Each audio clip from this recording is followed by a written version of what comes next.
उत्तर प्रदेश का एक छोटा सा गांव गंगासर, जहां मिट्टी की सड़कों पर अब भी पगचाप सुनाई देती है और बिजली आज भी भरोसे की चीज नहीं है।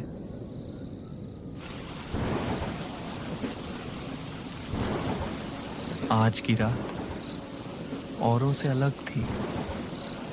पूरा गांव अंधेरे में डूबा था।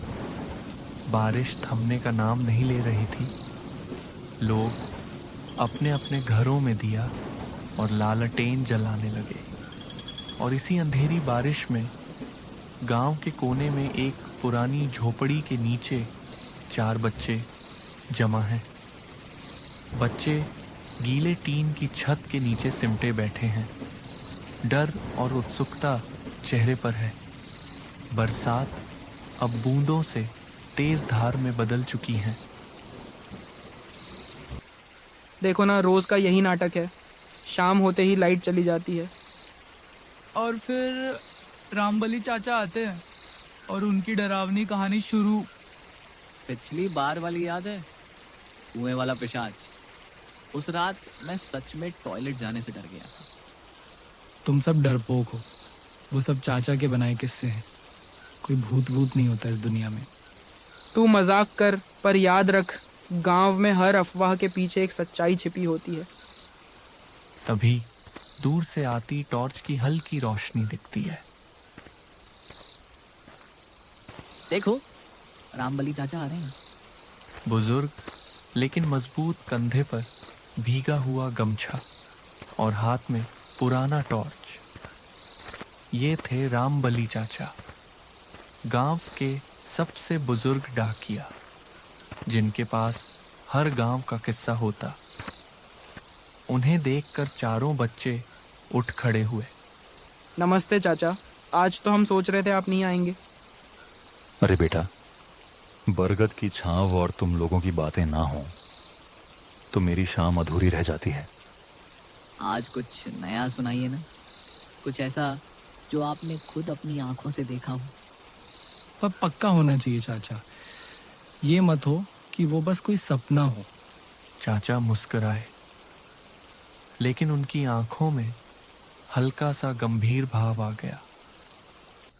वो धीरे से बैठ गए, दिए की लौ के पास चेहरा किया और बोले, बेटा, जो बात मैं आज बताने जा रहा हूं वो कोई कहानी नहीं। वो एक रात थी जब मैंने मौत को करीब से देखा। और अगर मैं उस रात एक गलत कदम बढ़ा देता तो आज तुमसे ये किस्सा सुनाने के लिए जिंदा ना होता। चारों बच्चे अब पूरी तरह चुप। बारिश की बूंदें अब भी छप्पर पर गिर रही थीं, लेकिन किसी की हिम्मत नहीं हुई कुछ कहने की। बारिश अब भी जारी है। चारों तरफ हल्का अंधेरा है। केवल दिए की टिमटिमाती लौ में सबके चेहरे किसी पुरानी तस्वीर की तरह दिख रहे हैं। चाचा की आवाज़ धीमी हो जाती है, पर असरदार। ये बात तब की है जब मैं 22 साल का था। जवान, जोश से भरपूर, डाकघर में नई नई नौकरी मिली थी। उन दिनों चिट्ठियों को लोगों तक पहुंचाने के लिए ट्रेन से शहर जाना पड़ता था।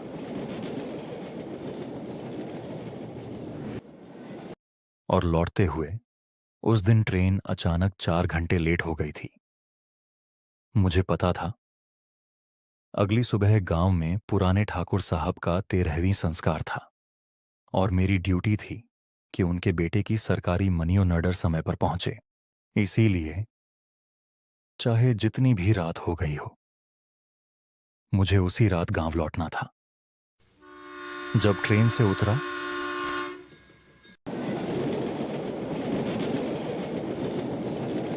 तो स्टेशन पूरी तरह सुनसान था। केवल एक पुराना चौकीदार जो खांसते हुए अपनी कुर्सी पर झुका बैठा था। इतनी रात गए कौन चलता है इस रास्ते से? उसने पूछा था। मैंने मुस्कुराकर जवाब दिया, डाक का काम है चाचा, रुक नहीं सकता। उसने धीरे से सिर हिलाया और बोला, तो ध्यान रखना बेटा, आज की रात कुछ अलग सी लग रही है। उस समय उसकी बात का मतलब नहीं समझा, लेकिन अब समझता हूं। जैसे ही स्टेशन से बाहर निकला हवा की रफ्तार तेज हो चुकी थी।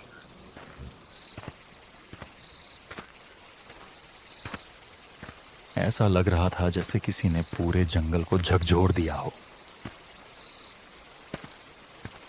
आसमान में बिजली बार बार कौंध रही थी और हर बार एक पल को दिन जैसा उजाला होता, फिर अंधेरा और गाढ़ा लगने लगता।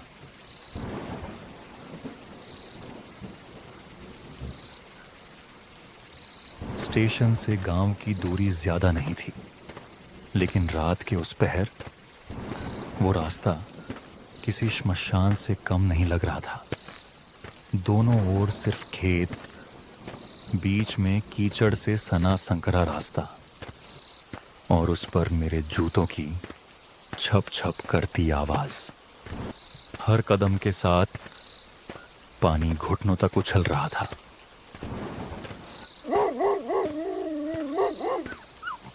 तभी कहीं दूर से कुत्तों के रोने की आवाज आई। वो आम भौंकने वाली नहीं, जैसे कोई दर्द में छटपटा रहा हो या कोई परछाई देख ली हो।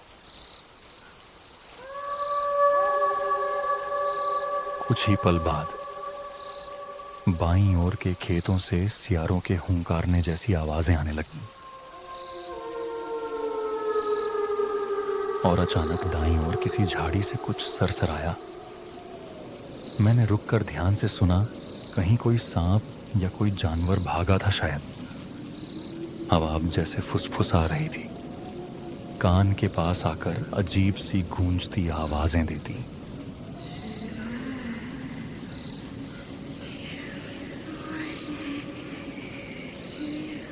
और मेरे भीतर अजीब घबराहट होने लगी, जैसे कोई मुझे देख रहा हो, लेकिन मैं उसे नहीं देख पा रहा था। रास्ता पूरा सुनसान था। मैं बस आगे बढ़ता जा रहा था, कीचड़ में फिसलते, पानी में भीगते, डर को निगलते हुए।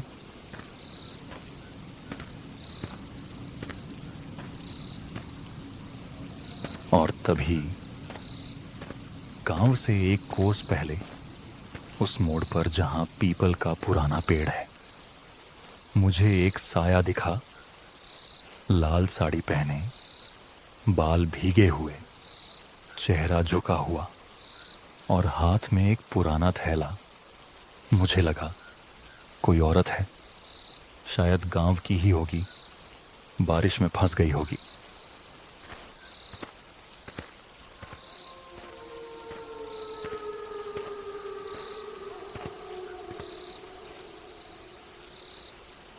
मैंने पूछा, बहन जी कहाँ जा रही हैं इस बारिश में? उसने धीरे से सिर उठाया और मुझे देखा, एकदम खाली आंखों से। फिर बोली, आप कुटवा जा रहे हैं ना? मैंने हाँ कहा। वो बोली, मैं भी उसी ओर जा रही हूँ, साथ चलें? अब गांव के लोग तो ऐसे ही होते हैं, अनजान हो या जानकार, साथ चलने में हर्ज नहीं। तो मैं उसके साथ साथ चलने लगा। जैसे जैसे हम आगे बढ़े, मेरे साथ चलते चलते वो औरत बिना आवाज के चल रही थी। न उसके कदमों की आहट थी, न छींटों की शिकायत, बस जैसे वो हवा में तैरती हुई चल रही हो। और फिर अचानक वो रुक गई। मैंने मुड़कर देखा तो वो पेड़ों की तरफ इशारा कर रही थी।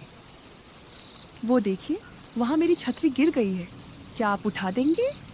अब बारिश में कोई छतरी गिरे तो वो तुरंत दिख जाती है, पर मैंने देखा वहां कुछ नहीं था। जब मैंने कहा, वहां तो कुछ नहीं है, तो वो मुस्कुराई,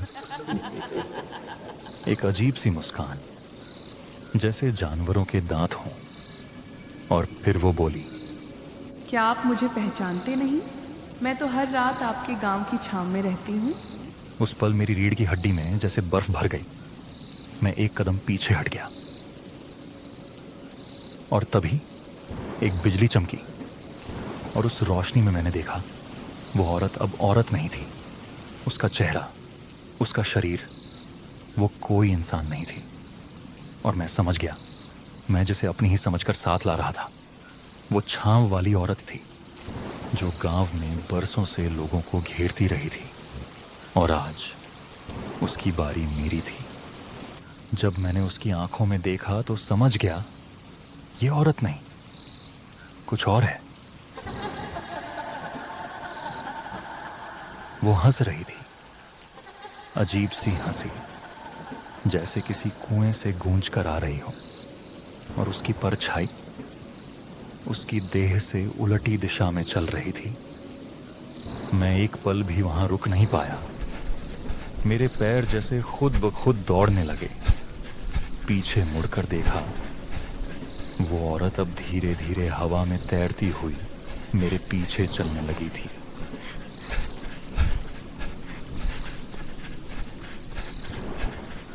बारिश अब फिर से तेज हो चुकी थी। अंधेरे में मुझे कुछ भी ठीक से दिखाई नहीं दे रहा था। बस दूर एक पुराना बांस का रास्ता था जिसके पार जाकर शायद गांव की सीमा शुरू हो जाती। मैं उस रास्ते पर दौड़ा तो पर वो बांस का रास्ता मनहूस माना जाता था।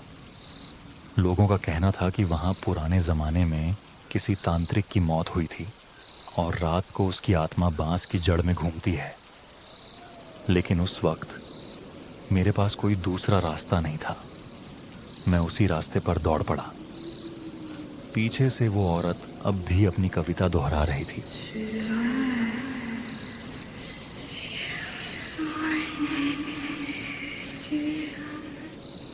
और उसकी आवाज कभी दाईं तरफ से आती, कभी बाईं तरफ से। कभी तो ऐसा लगा जैसे वो मेरे कानों के अंदर गा रही हो।